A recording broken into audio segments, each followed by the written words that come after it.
Yeah, thank you so much, Arnav. Just to let everyone know that this Adda series was actually launched a couple of years back as a very deliberately as a very informal space of conversation, and gradually the Adda series began as a conversation between only Arnav and me, and after that we thought of expanding this series and inviting speakers for conversations from India and other parts of the world. And very specifically, we have structured this series as an Adda series because usually it is very well, it is a sort of established belief that intellectually rich conversations can only take place within very constricted formal spaces, which is extremely hierarchical and problematic in nature. And so the central purpose of this series is to open up that avenue of informal space where we can have easygoing conversations. Conversations can flow in multiple directions, but at the same time, it will be critical and intellectually enriching. So, with this perspective of mind, we have structured this as Adda series. Adda is a common Bengali term, which means to have these sorts of, serious conversations, easygoing conversations. It can be fun conversations as well, but the intellectual richness is never compromised. With this respect, I would now request Arnab to go ahead and introduce our guest today, and then we can move ahead with the rest of the proceedings. Thank you.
Thank you so much. Thank you for inviting me to be a part of this conversation, and I look forward to an engaging talk. Yeah, thank you so much, Rituparna, once again for accepting this invitation. And despite it being a weekend, you so nicely agreed to be a part of it. And thanks to all of you for joining this session as well for the conversations. And since Rituparna, you work so much on the aspect of the sociology of food, um, and also today's central perspective of reflection is food and you know digital life in the context of Indian socio-cultural spaces.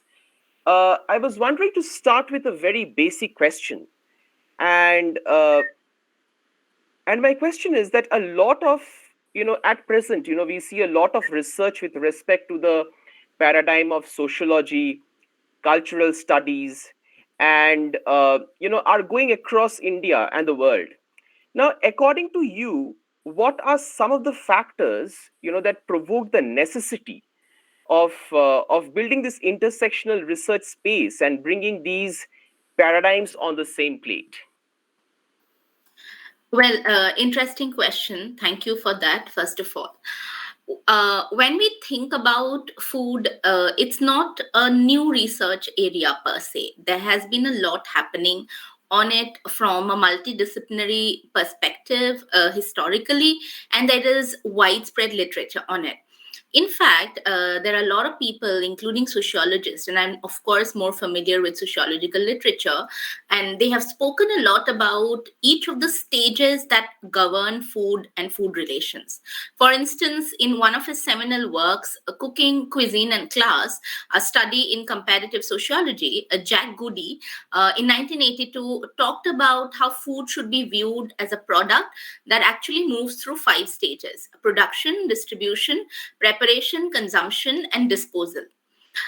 I, in this 21st century and 2023, would actually like to argue that now there is the time to add another stage or phase to this understanding, which is digitalization.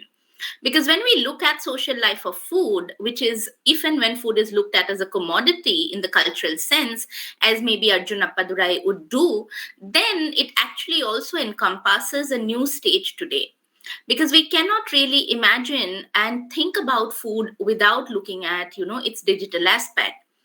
Think about a very small instance for example. During the pandemic, when all of us had multiple forms of lockdown, wherever we were located, irrespective of the geographical context, a lot of the urban middle class particularly spent a lot of time baking, engaging with food in different ways. I mean, we were also making something like dalgona coffee, isn't it? And then there were these quintessential COVID or lockdown dishes like banana bread or shortbread. In fact, there were these news articles that announced the shortage of ingredients required for making some of these products, indicating how people were consuming that time, and then also sharing these photographs, images, and visuals on social media. There was also a way in which the digital enters the discussion on food from the perspective of memory or nostalgia. Now, gastronostalgia is a term again coined by sociologists and social anthropologists when they talk about food and its relation to migration, let's say. And, Sayan, I know you also have an interest in this because you document a lot of food habits and behavior of migrant communities in South Africa, and, also how they understand and rather build their food culture. Well, the digital sort of takes it to a very different level because you give it a space where people can consume these images, not just the food, from far afar and actually connect and communicate. So the digital is a space where food has assumed different kinds of, meanings. While this is true for most of urban India or the context, in rural areas, it's also very, very interesting to observe the kind of changes that have happened. So I don't know if you have noticed, but now in Instagram, there is something of a trend, which is that of village food, So I see a lot of Instagram channels and handles talk about village food, and they sell these shorter videos of them making food items from maybe rural areas. And I've been particularly following some that sell recipes from rather make recipes from either Assam or Bengal, and they are very rooted to the culinary culture that one would call traditional or indigenous. So in that sense, there is an idea of the rural that is sold in the digital. And at the same time, on the other hand, there are also these apps that look at nutrition and how rural women particularly should take care of nutrition, particularly during maybe times of pregnancy or during their menopausal age, primarily also looking at how the digital can be used as a source of information, particularly in the context of nutrition. Therefore, yes, I mean, we cannot really imagine and think about food today without thinking about the digital. So, that space where we think about digitalization is actually of extreme importance. Yeah, thank you so much, Rituparna, for this set of reflections. Especially, it's very interesting how you sort of intersect the space of the the food, the images that we see online, and how they connect in terms of our projection, and also in a way that uh, invites us, or I may go to the extent at times seduces us to sort of select certain food items and make it as a part of our daily life. Um, yes, maybe I don't know if Arnab, would you like to go ahead with the next question?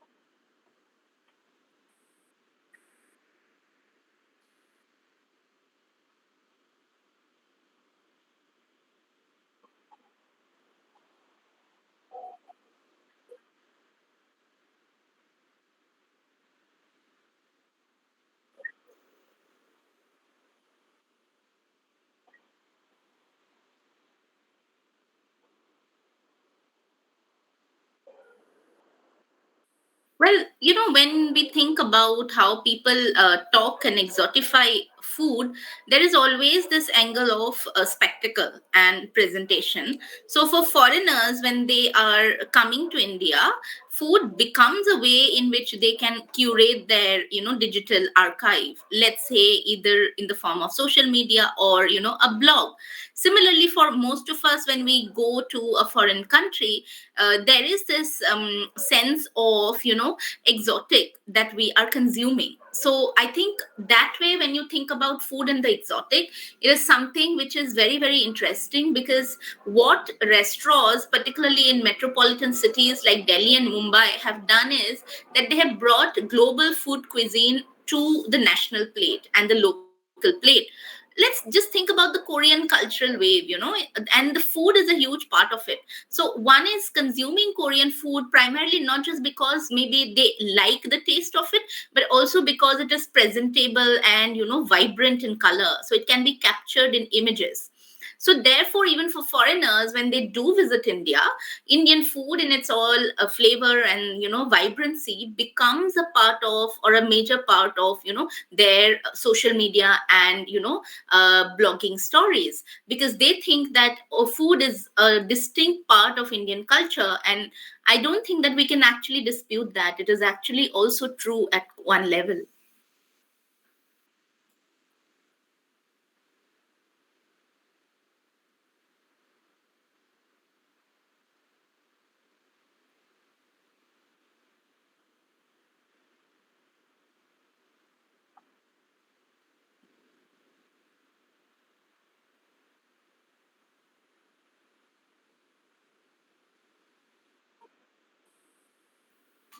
A very interesting question. Actually, when I think about food again, yes, I do try to address a kind of homogenized idea that people may have about both Indian food and Assamese food, because I am an Assamese and, of course, an Indian as well by my national identity. So, when I think about my Assamese food identity, very often it is true that my work is informed by the awareness of how Assamese food is completely neglected, or rather missing, from menus of Indian food, as well as about conversations around food. So when we think about Eastern India and fish, immediately the name that comes to mind is Bengal, right? But there is a silencing of that a fact that fish is also a staple diet in Assam, and there are several different ways of cooking fish which may be similar and yet different to Bengali fish. So when we then think about what it means from the perspective of marginalization, it definitely makes sense. At the same time, when I think about Northeast India, that is a region where food plays a significant role in constructing one's livelihood and identity, but is rarely ever acknowledged in Indian mainstream discussions on food.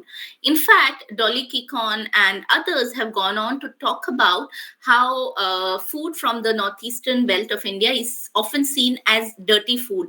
She has an essay on Ganda food, and it is because the food is seen as smelly and hence dirty. So there are these comparisons that are drawn between eating bad food, and then eating smelly food, and northeastern food from almost all states become a representative of that. So even in, for instance, very public spaces like hostels of central universities, would you barely find food from northeast region being accommodated, right? So therefore my work is immensely influenced by that awareness. At the same time, again, when I think about Indian food in the context of the international platform, I also feel that a lot of romanticization exists of Indian food in terms of its spices, flavors, the fact that we have curries. However, when there is a need or there is an imagination of thinking from a very technological or modern point of view, we often forget India or the global south. So, if there are recent works on social media and digital, India doesn't seem to be actually a big part of conversations on the digital, which I feel is a huge disservice, keeping in mind the kind of changes that digital has brought in our food habits. For instance, the phenomena of ordering in, with the emergence of UPI apps and other food delivery apps like Zomato and Paytm, Zomato and Swiggy, the ordering in situation or scenario in India is very, very significant. But we don't see that getting covered enough in international research, right? So yes, there are these two kinds of marginalizations that I am trying to address. One maybe at the national and the other at the international level.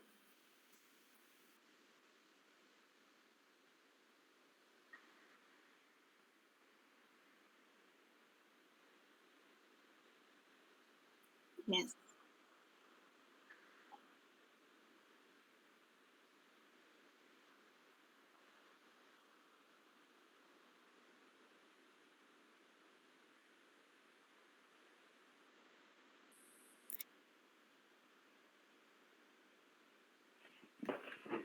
Yes, no, thank you so much, Arnav, for these questions, and Rituparna for these very, very interesting reflections. And also, when you were just sharing that how this whole paradigm of this northeast Indian foods are sort of pushed within the categories of disgusting foods, especially in terms of the ingredients that are used to cook the food, or in terms of, let's say, different sort of plants or animals, or there is a culture of having cooking varieties of insects as well as a part of the very traditional indigenous northeast Indian food culture. Obviously, it varies from one parts of northeast to the other. These are how they are strategically sort of pushed within the enclave of disgusting foods. And interestingly, even in many parts of Northeast India, especially in Assam, I mean, obviously, I'm not going to take the names of the institutions, but there are many institutions who, for the sake of um practicing cosmopolitanism within their institutions, uh, move away from the traditional Northeast Indian cuisines and sort of celebrate the generalized Indian cuisine, which is also not just practiced across India, but it happens itself in Northeast. Which also I find on many ways problematic. I mean, obviously, it's very good to have an invitational space where varieties of cuisines are practiced, but to do away with one particular cuisine which is especially rooted in that place and then replacing it with other mainstream culinary cultures is what I, at my personal end, find very problematic. And in connection to that, I mean, also in connection to all your responses so far with respect to the question of food, um, sociology, marginalization, and the technological influence, um, we would also like to particularly know your opinion that how these technological aspect has actually transformed the palettes and the consumption patterns of the Indians in contemporary India. How do you look at that sort of transformation? Right. Yeah, I think you make a very interesting point, Sayan, when you say that there is a giving up of traditional or indigenous food in favor of a cosmopolitan palate. And I think you can see it best not only in institutions but also in weddings, because most of the food that is now served is either Indo Punjabi or Indo Chinese. And yes, in that process, an idea of the Indian is created, whereas sociologists and others have already argued that there's nothing Indian about Indian food, because India is a diverse country and you cannot really have a national dish, but somehow we have adopted Indo Punjabi as the national cuisine, and that does get reflected. When it comes to, I think, the digital changing our food habits, I'm just going to talk about some portions of my recent paper on ordering in. I was looking at how the phenomena of ordering in changes Indian urban middle class youth food habits, particularly in the context of New Delhi. And I had begun my research actually. I'd started thinking about it after demonetization, primarily because it was a time when cash, or the mode of payment of cash, became very difficult to exercise. And even cards were failing a lot because of network issues. And then a lot of restaurants, grocery shops shifted to these digital modes of payment, which also forced people like us who are migrants living in other cities to do that, because it was easier to pay anybody through the Paytm, and then Google Pay came in some years down the line. Now, what it did was it facilitated a change in our eating habits, because for migrants and also people living in hostels who crave for good food, home food, we would order from nearby dhabas or within the JNU campus, through actually by phone calls, just calling them and asking. But when cash was a rarity, what you started doing was you started scrolling through these apps, and then you would see that when you pay using either Paytm or Google Pay, you get a discount. So immediately your consumeristic mind is shifting towards a pattern in which you're invested in that. And that is one of the significant changes that have happened in the food habits of urban youth, primarily the use of apps to order in. And it's also significant that when you think about home food, there are certain meanings in the Indian context, particularly associated also with caste, because the restaurant industry took time to bloom in India because also of caste based reasons. A lot of Indians did not like eating outside because they were concerned about who was cooking, how was it being cooked. Well, even now, if you follow Twitter or social media, you will see a lot of people complaining about Zomato serving them by mistake, or maybe deliberately non-vegetarian food in the name of vegetarian food. So those concerns have always been there. But once you were a migrant, you lived outside your house, you could easily eat outside, either by ordering in or even going to a restaurant. Now, in this paper, I was doing empirical ethnographic research, and a lot of people told me that ordering in was easy because it saved them transportation cost. They didn't have to go away. They didn't have to go out. Sorry, they could just come home after a busy day, eat something, watch Netflix, and just have a good time. Now, of course, this is a very class based thing because you need access to money to do all of it. But that is why I think the urban behavior is very important. In fact, just to share a very interesting anecdote from a recent conversation with a friend, he's skeptical of the digital age and is not a great fan of technology.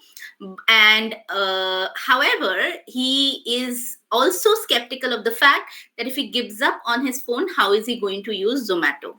So the idea of ordering in has become a part of the everyday in that sense. I'll also quickly add that not just ordering in, when you think about presentation of food, it's another way in which we are engaging with the digital, because a lot of what we eat, and primarily for younger students and that population, is driven by how food looks. So a lot of cafes and bakeries near, for instance, Delhi University North Campus, which is one of my research field sites, they tell me that they like to make rainbow cakes, not because they taste good, but because they look very good, and young people buy them for birthdays because the reels and the photos are very good looking. So that's again something that I didn't think was possible, because you would only think about the food and the taste, but now it's also about the looks of it. So in that sense, there is a huge way in which, particularly in urban India, I think food is being changed and transformed through the use of the digital.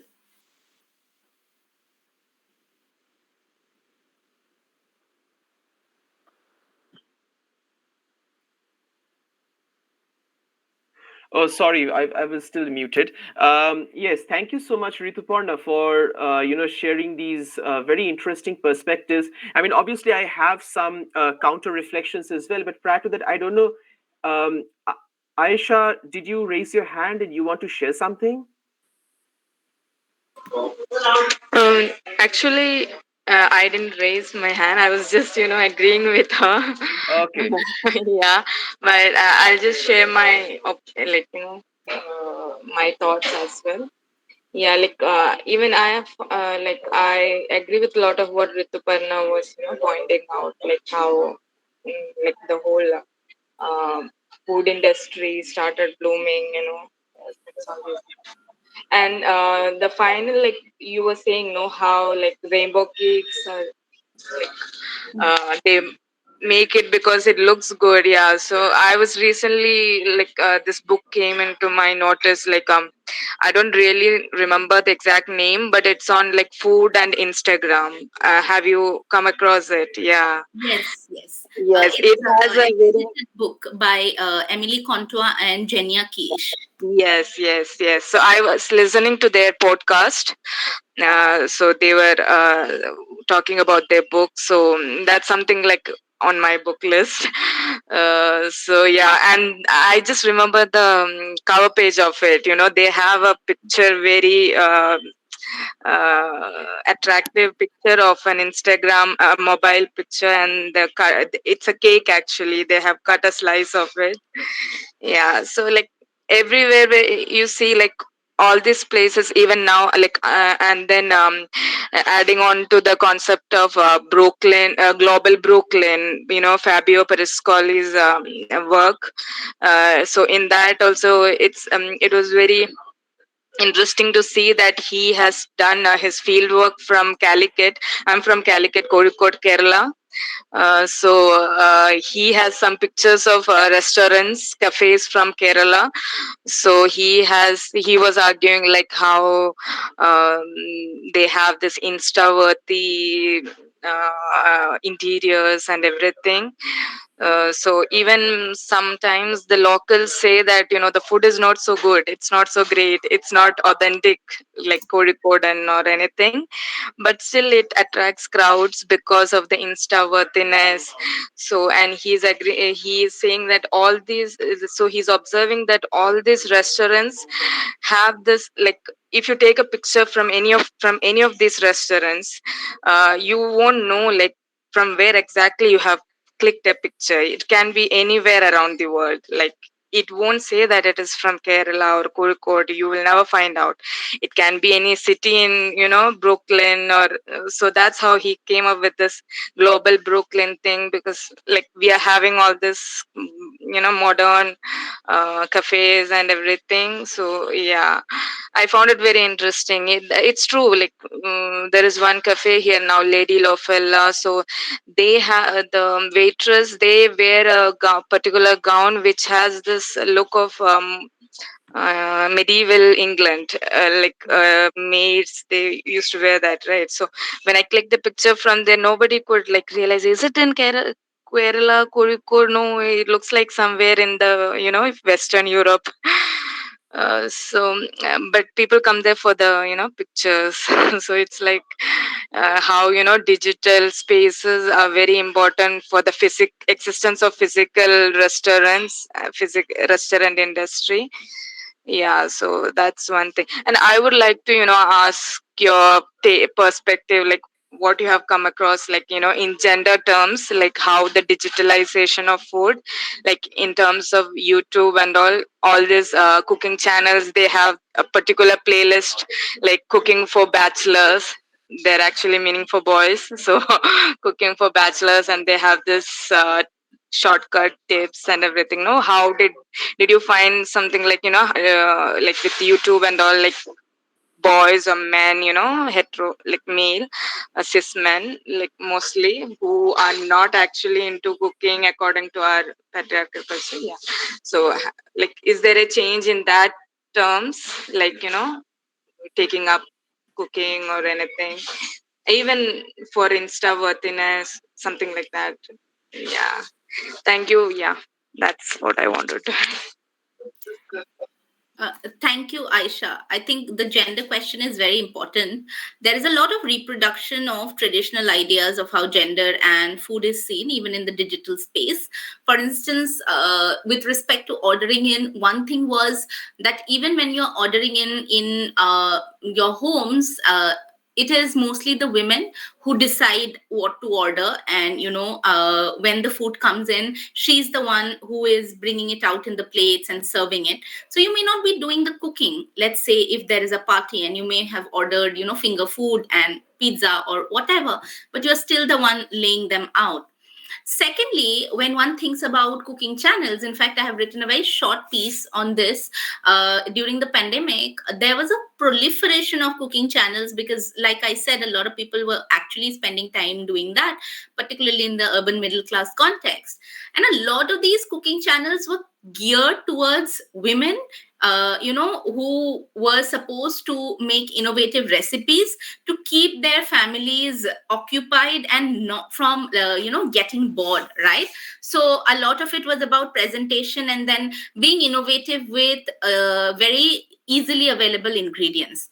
Now the bachelor thing is very interesting because when you think about the history of cookbooks actually emerged in two ways. One was that it would make life easy for bachelors, primarily men who lived without their families, and then also for women again who would be able to cook interesting recipes to keep their families happy. After all, we've all heard that saying that the way to a man's heart is through his stomach. So that gender aspect. Now if one thinks about even the pressure cooker or the microwave, these were actually technological innovations that emerged primarily to satiate bachelor or reach single men's needs to make things easy for them. Even in the digital space, you will observe a lot of these videos which talk about easy hacks for beginners. And then, it would be assumed that it's a men who needs that, right? So that reproduction of traditional ideas of gender, I think, is very much present in the digital space. The other example that I wanted to give is in all of these ethnic food videos, traditional food videos that are available on social media, all the women are dressed very, very well when they are making the food.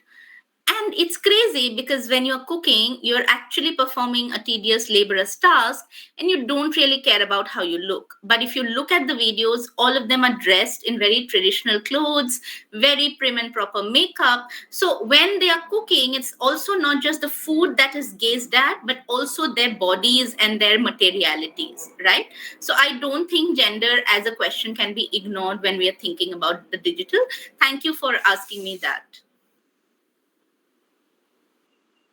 Yeah, thank you so much, Rituparna, for this, and Aisha for this fantastic intervention, because it just and also the whole sort of conversations that are going around. It just reminds me that how this whole paradigm of technology is actually has sort of uh, structured our palates into so many layers. Because food is not just about the palatability of a particular food item, but also it is the question of aesthetics, it is the question of ethics, it's the question of race, the culture, the color, and so many perspectives that actually feeds into our palates. And especially what Aisha, you were talking about the notion of assimilative aspect of food, where you just go to a restaurant to click photographs, you see the same sort of waiters across India, and you fail to understand, which is again a sort of the technocracy of culinary cultures, is such a important aspect to look into, and also how it is leading to the question of being in a state of assimilativeness, where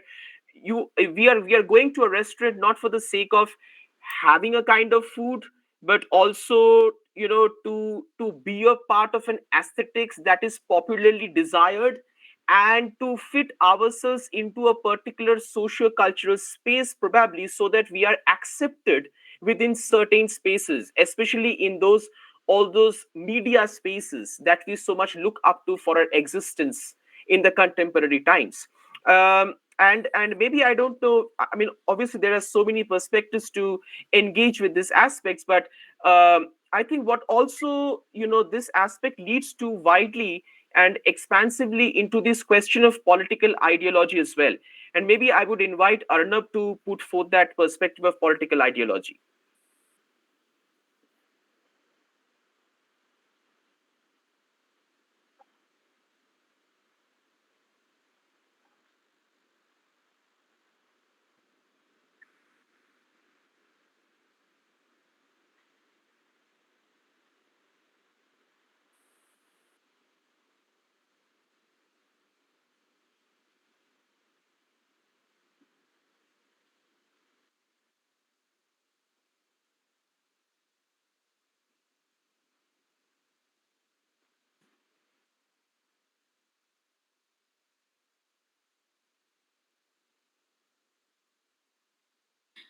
I think it's a very interesting question, primarily because there is a lot of rewriting of history happening at all levels, and food definitely is a part of it. So again, let me go back to the example of Assam, primarily because it's one of the field sites that I have worked on and I'm familiar with. So there was a river festival called, I think, Namami Brahmaputra, which was organized after but before the pandemic. I don't remember the year exactly. After the new government led by the Bharatiya Janata Party had come to power. Now, Brahmaputra as a river is very interesting in the in the Assamese context, particularly because it's the lifeline of the state, yet also the river that basically kills a lot of people every year, primarily because of flooding. Now, Assam is a heavily non-vegetarian state, and most of the population consumes meat of all kinds. I mean, there is a variety of non-vegetarian food. However, interestingly, the Namami Brahmaputra festival was a vegetarian affair, and what was promoted is that there would be no non-veg food in the premises of the festival, because it was also a naman, or a celebration, or a puja of Brahmaputra. And it raised a controversy, primarily because while Assam is primarily Hindu dominated, it is a non-vegetarian belt. So how could you think about erasing a major part of the region's food history from a celebration that is perhaps not even a part of the state's history? Because we don't celebrate river in the way of pujas or worship like maybe it happens in parts of northern India, right? So that contradiction really made me think about how our food histories are being reimagined. At the same time, several politicians in the last few years have commented on the food habits of northeastern, people, including that of Assam, saying that a lot of inefficiency and laziness, colonial stereotypes attached to the region, actually happen because they eat non-vegetarian food. Again, in a way, thinking about food that particular sections of people eat in terms of very, very rigid regional and religious identity. So while we are also looking at the digital, it is particularly important to think about it. Every other day when we are looking at conversations on social media, there are so many people who say that they don't want food delivered by a person of Muslim origin or of a lower caste origin, basically bringing these questions of caste, religion into the public sphere and foodscape again and again. So reiterating the fact that no matter how much digitalization happens, the traditional identities sort of don't leave us. They are there haunting us in these times.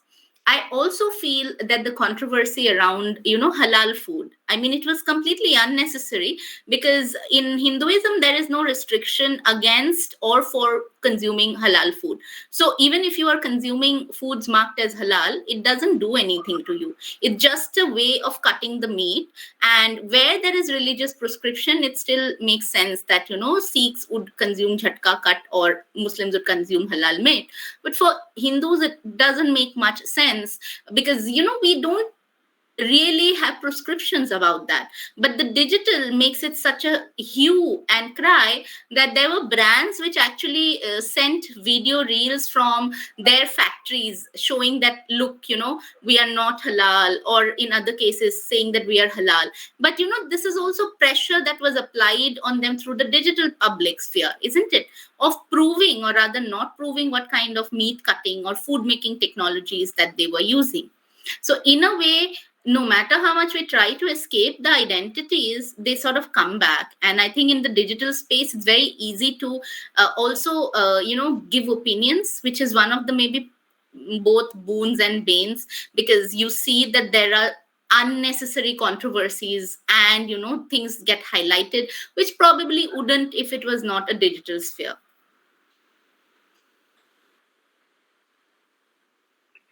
Yeah, thank you so much, Rituparna. And yes, just a moment, Arnab. Sorry, I just wanted to share that um, what you were sharing, your response to Arnab's question also engages with the aspect of how our contemporary food habits are undergoing consistent processes of reconfigurations through the habitual practices of erasures. And especially in the context of Namami Gange project that you was just sharing, this whole event, and that has taken place across in other parts of India. I mean, the underlying intention was very clear. The underlying intention has always been very clear. Is a sort of propagating a very Puritan, distorted ideology of a particular religious order, with whose history, if we look back, is also highly questionable.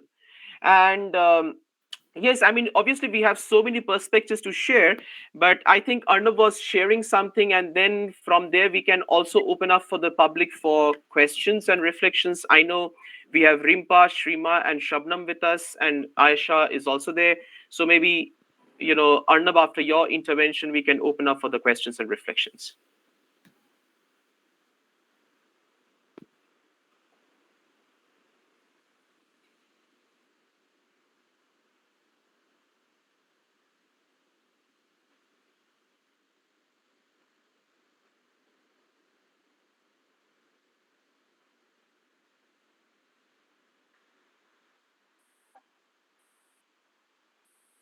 I think, with globalization, we often forget that localization also exists. And food is a wonderful sight to observe it. When we look at, for instance, McDonald's, their entire menu is localized to the Indian context. Aloo tikki burger, like you very correctly mentioned, as well as maybe now they have Mac spicy paneer or something like that. These are all ways of catering to the vegetarian, customer base, which is also significant in number in the Indian context. Now, if you also think about Indo-Chinese cuisine, it's also an excellent example of food fusion, primarily because these migrants, Chinese migrants, came to India, and they wanted, of course, to be carrying some part of their identity in the name of food. They started these businesses, but they soon realized that their food was not going to get the traction that they wanted, because Indian food palate is different. So they, essentially Indoized it, and thus emerged Indo-Chinese cuisine. And a lot of us eat tandoori momos, Afghani chicken momos with like great relish, but actually they're not, authentic forms of the momo, and they were just versions that became popular through, forces of the market, and also, cultural exchange. I think, therefore, when you think about food, you cannot really not think about, interchange and exchange. There is always a process in which one part of the world comes, in different ways with the other, and food is a sight to see that.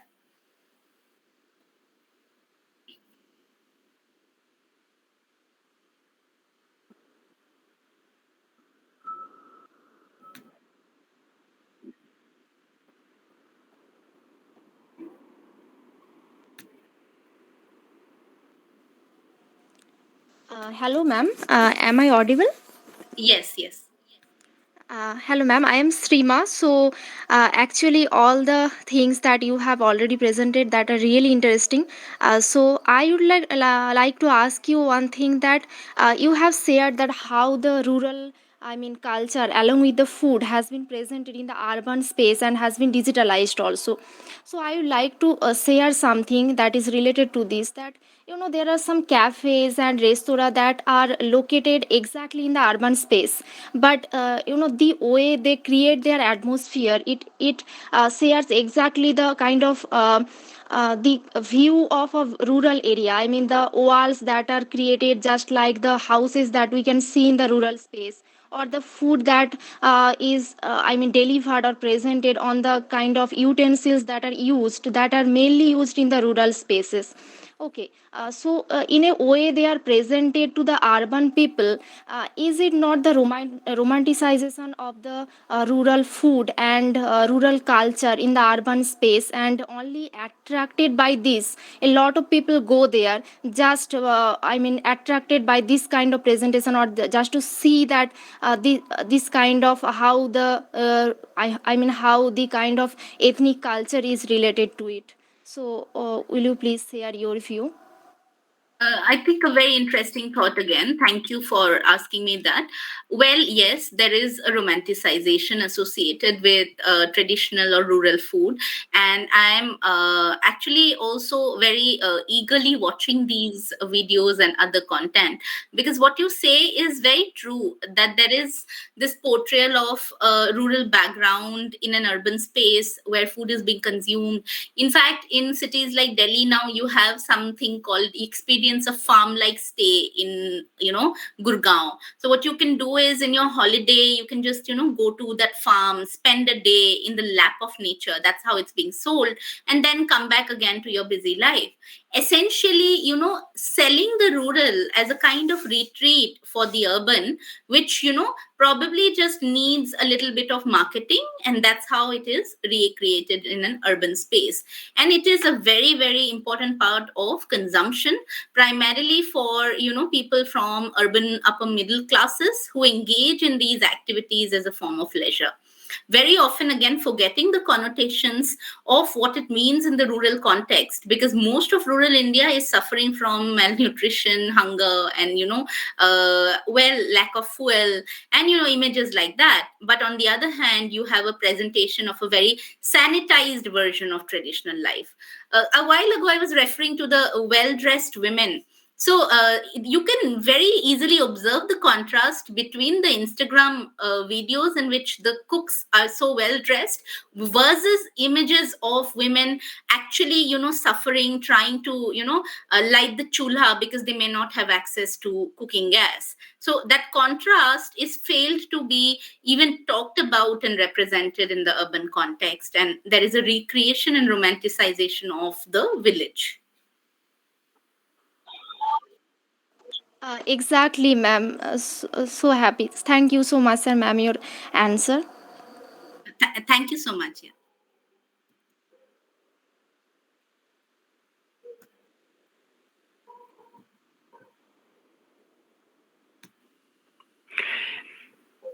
While somebody else think of asking another question or come intervene with a reflection, I was just wondering to also share in terms of when we engage with this whole question of authenticity of cuisines, because widely the discussions that have taken place today, centering on the aspects of gender projection or culinary projections or technological projections of different dimensions associated with food. The authenticity is also a highly questionable paradigm. And I find this whole concept of authenticity so problematic in the contemporary era, especially when almost all our, if not almost, probably all our food habits and culinary practices have undergone so many layers of exchanges and so many layers of transformations. At times out of crisis, at times out of celebration, at times out of choice, out of compulsion, under different circumstances. And which is actually also invites me to think around, which also something I personally work on, is creolized culinary cultures. Like, I mean, how different spices, different tastes, different ideologies. I mean, creolization not just in terms of the taste, but also creolization in terms of how, in a one particular food item, different ideologies, perspectives, along with, spices, geographies, topographies, and so many dimensions feed into that one particular food item. And as we look into that historical elements, as we look into those historical connectivities, we see that how it is difficult to really name any particular food item as authentic in nature, like as truly original in its structure. So, I mean, I just wanted to share this perspective because all the conversations that have taken place from different dimensions also feeds into this question about if ever we can tell any food item that we consume as authentic. Yeah, I think it's a very important point. I mean, I can only add that the question of authenticity is a very tricky one, particularly in the context of so much interchange. I mean, what can we call authentic? What can't we? A lot of people think momo is a native food from Northeast India without even realizing it's not true. But however, it's also now the fact that a lot of the region has adopted the food item. So that question of authenticity is always going to be there. What is authentic? What is non-authentic? So it's difficult to even breach that territory without thinking about the histories, like you rightly said.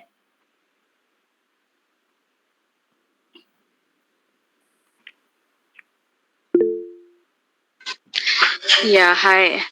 Again, I just wanted to, put my thought there. Again, reflecting on the gender part of, like, an intersection of that. So, like, I come from, it's on a personal note, it is. I come from the Mapala community of Malabar, the northern part of Kerala, Muslim Mapala community. So, like, what I have found is, like, you know, uh, we are known for our food. Like in the whole of Kerala, you might have like Malabar food. Like Calicut, Kozhikode is known as the food capital of Kerala, and we are known for our non-vegetarian food and all. Even like so, I find myself, in a very often in a difficult position, being a feminist and being a food scholar. So, and how, like, uh, I don't know how to put it, like some, for example, now the next month is going to be the holy month of Ramadan. So now the internet is going to be, YouTube is going to be flooded with Ramadan recipes, lots and lots. I don't know if, like, the last 2 3 months they have so much. I don't know if anyone can come up with new recipes. But still there will be a new version of something or something. So there is this image of, Malabar cuisine, Mapla cuisine, but being grown up in a Malabar Mapla household, I have, like, growing up, I have always heard about, like, mine is a my maternal house is a very big house, like with a lot of families and all this joint family. And I've heard, like, a lot of people, even neighbors, saying about my grandmother's food. It's like, wow, this and that. And my grandmother passed away when she was not even 55. So my mother recently, like, was sharing with me, like, 10 years back, how her mother toiled in the kitchen, like she had a lot of servants and all to help, but then still she was like, till midnight 12 she was in the kitchen, doing all this cooking, and the guest who's always coming. So Muslim community households are also known for their, Mapla households are known for their hospitality, which has this connection with Arab hospitality and all those things. So at now in Kerala, you can see, like, with all these halal food controversies and everything, so the community is being attacked, the religion is attacked for that. So uh, at the same time, one of like in the recent works of Muslim artists, when it comes to, like, maybe YouTube channels, or mostly even movies, cinemas, so there is this overwhelming portrayal of Muslim mapla hospitality and everything. It's a way of resistance, showing like the goodness of, like, we are good people, we love to feed people. So these, like, if you have heard of this, for example, the recent movie Tallumala, so they have this, it's a pretty normal middle class family, but all the food they have, like, made typical food scenes where, it's like, it's a feast every time, on the table. So it's particularly showing that mapila hospitality. So even then there is a very lower middle class mapila household. So the guy is like, inviting all his friends, whoever is coming, and his mother is also coming out and calling everyone, come have this beef and patri and whatever. So even when families don't have enough to give, so what I'm saying is that such portrayal of, the overwhelming hospitality. So as someone within the community, I do want my food and everything to be represented. Yeah, sure. I want. If it was not, so I have this confusion. Like, if it was not out there, I would be saying, like, I need my community to be represented. I know I'll be saying that. But when it is represented, still I'm not. I'm not in a happy place. I feel like so much of romanticization has happened. Like, this is something we have always been fighting within our own community, within our own household. The food the woman has to cook, the guests the woman has to feed, and the constant, like, important. So like every Ramadan, until the past 4 5 years, it was always like women are always in the kitchen, like they are fasting and then they are in the kitchen. So we took a lot of energy, women, when all this religious reformation and all, like, you should stop making, feeding the family, make minimum, take time for devotion, don't, toil yourself, suffer. So that is happening in one side. And then now, since the community is being hit by all these things, you know there's a romanticization and celebration of mapala food again, and then women are back into cooking, and that actually irks me a little bit. So I don't know what to celebrate. I'm happy to see mapala food, but I'm not happy also. So this is one confusion. Like, I feel like it hides the, I don't know if I'm taking a lot of time. I feel like it is hiding the gender aspect, the struggles of the women, who are like, when I see in the movie, like, the lower middle class mother calling out to the friends, I know that, she must not be having enough to feed, maybe when the friends, and because that's the actual condition, sometimes they feed others and they go hungry. But that is also romanticized as, hospitality and all. We don't want that, but then you want to show your community in a good light as a matter of resistance. So can you, call, is it wrong to do that? I don't know. That's something, yeah, I have been always been wondering since, a lot of movies have, food movies, like food scenes. So yeah, I just wanted to put it out there for some thought. Thank you. Yeah.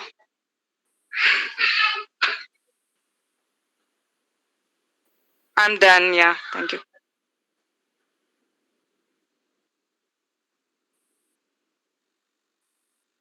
I don't know if Rituparna would like to intervene or share something. I'm not sure. Okay, so I think very quickly I'll say that what Aisha talks about is very genuine, because there is a romanticization of mother's food, home cooked food, and there's a sense of nostalgia attached to it. And we often forget the gender component, because be it festivals, be it ordinary daily traditional cooking, it's a lot of labor for women. And people like Tulasi Srinivas have talked about how mother's home cooked food is nostalgized in that sense, and it does create a lot of unnecessary strain on women who spend a lot of time cooking. And yes, most often, even when they don't have the resources, they're supposed to manage when there are guests. So I think I would completely agree with what you say in terms of what is happening within your community, but it's also a very global kind of thing.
Yeah, thank you. Thank you for Thank you. organizing this. Thank you so much, all of you. Thank you so much, Rituparna, for these fantastic interventions, and Ayesha and Shrima and all of you, Rimpa and Shabnam, for just being there and for such fantastic interventions. Thank you so much. Thank you, Sayan. Thank you, Arnav. Thank Thank you. you, Vipul. Thank you.